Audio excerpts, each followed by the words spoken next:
We're just days away from the one-year mark since Joe Biden won the general election in Wisconsin and the nation. Yet still a year later, Republican allegations of widespread fraud are flying. Naomi Coles takes a look at one such case and why state officials say there's no proof the issue was replicated statewide. Naomi?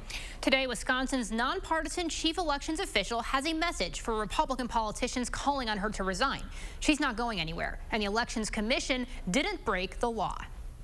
They think I'm an easy target. I'm not. Calls mounted from Republican lawmakers last week. First for Megan Wolf, Wisconsin's top elections official, to resign, and then all 6 members of the bipartisan commission that make the decisions Wolf administrates. I do think that this is partisan politics at its worst, but at the same time, I have an obligation as the state's nonpartisan chief election official to rise above it. The heart of the issue, one nursing home, where last week the Racine County Sheriff said 8 residents had their votes coerced by nursing home staff who filled in their ballots. But instead of referring charges, he put the blame on the Elections Commission. The election statute was in fact not just broken, but shattered by members of the WEC. The commission's decisions, they were made 18 months ago in a public setting. That decision to waive a rule during the pandemic requiring municipalities to send absentee ballots to nursing homes with special voting deputies. If clerks had continued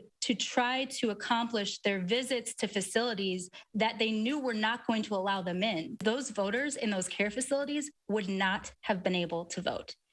That's not fair. Today, Wolf says she is concerned about what happened in Mount Pleasant. It does sound like there are some procedures that may not have been followed. But there's no indication this happened statewide, unlike what the sheriff implied without evidence.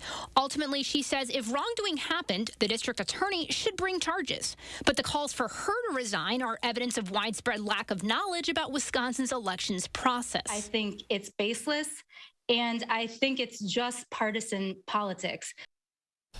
Now, Wolf also told reporters today that a nonpartisan audit released last week finding errors in administration will be discussed at a December 1st meeting. She can't comment yet on the specifics, but said there were errors in the report and they will work on other recommendations from that audit.